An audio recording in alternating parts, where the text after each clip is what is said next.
கோயிலில் அன்னதானம் 12 மணிக்கு ஒரு நாள் நடக்கலை. ஆனால் இப்படி தான் உட்காந்துட்டு இருப்பாங்க தினமும். ஒரு நாள் பொங்கி வச்சுட்டாலும் அவ்வளோட்டையும் தப்பு இருக்குது. 10 பேர் அவங்களுக்கு உரிய வருது அன்னைக்கு பின்தங்குவாங்க. அந்த ஆள் வந்த விட்டு சாப்பாடு வைப்பாங்க.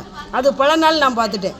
அவங்களுக்கு பிடிச்சாலும் 10 ஆள் வருதுன்னு வச்சுக்கோங்க, அன்றைக்கி அந்த 12 மணி கிடையாது. நான் இதில் இப்படியும் நடக்கும். அவங்களுக்கு பிடிச்சாலும் வரிசையில் உட்கார வச்சுட்டு இவ்வளோலாம் இவ்வளோ திறந்து விடுவாங்க.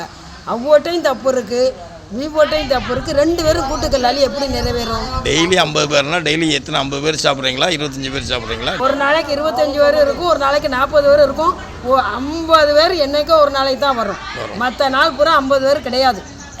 இதில் சாப்பாடு இவங்க வைக்கிற முறையும் ஒழுங்கு கிடையாது. ஒன்று ஓலையும் வைக்கிறதும் கிடையாது. இந்த சாப்பாட்டை 5 பங்கு வைப்பாங்க. அது எங்களுக்கு தான் தெரியும் போகிறவங்களுக்கு.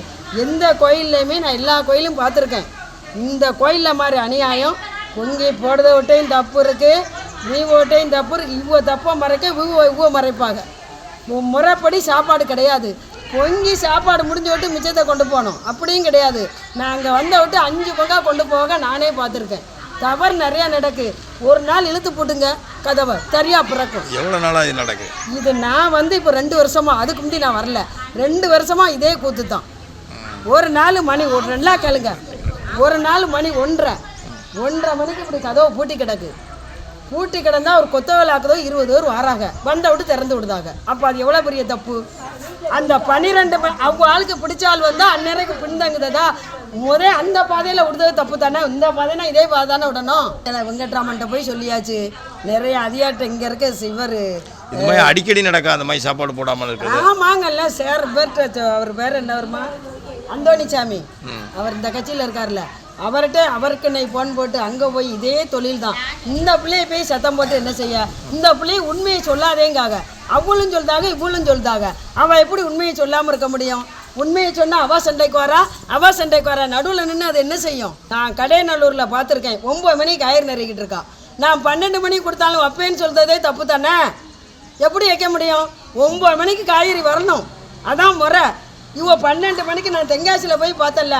12 மணி எப்போ ஆகணும்? 15 நிமிஷத்துக்கு முந்தைய ஆளுகளை விடுதா, எல்லாம் கொடுத்துருதா. 12 மணி சாப்பாடு வைக்கா. 12 மணிக்கு நான் வந்தால் பொங்கிடுவேன்னு சொல்லுது. அது மாவிருந்த பிள்ளையா? 9 மணிக்கு எல்லா பொருளும் வரணும், அதான் முறை. திருமலை கோயிலில் போனேன், அங்கேயும் தவறு நடந்தது. அங்கே உள்ள அதிகாரியை உடனே சரி பண்ணிட்டாங்க. இங்கே விவோ சரியில்லை. அங்கேயும் ஒரு தப்பு நடந்ததுயா. ஆளுகள்லாம் உட்காந்துருக்கு. அங்கே கூட்டம் நிறையா வருது. இப்போ அன்னதானம் போட முந்தி 50 பேர் இருந்தாங்க. இருந்த உடனே இந்த சாப்பாடு இருக்குது என்ன செஞ்சாங்க, ஆளுக்கு இவ்வளோ வச்சுட்டு போனாங்க. பசி கொடுமையால் உள்ளவங்க எனக்கு இன்னும் கொஞ்சம் வைங்கன்னாங்க. உங்களுக்கு வைப்போன்னாங்க.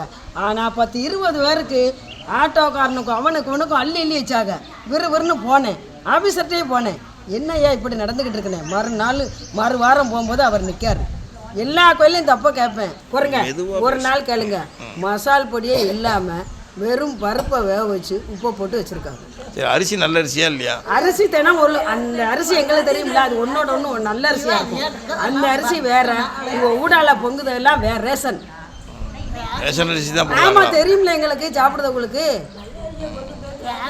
செஞ்சா எல்லாம் அந்த சொல்லுதாங்கல்ல. கரெக்டாக எல்லாருக்கும் போடல, மீதியை வீட்டுக்கு கொண்டு போயிருந்தாங்களோ. இதில் ரொம்ப இது நடக்குதுக்கு முடிவு தெரியாமல் இதில் இந்த சாப்பாடு பொங்குததே தப்புன்னு நான் சொல்ல வரேன்.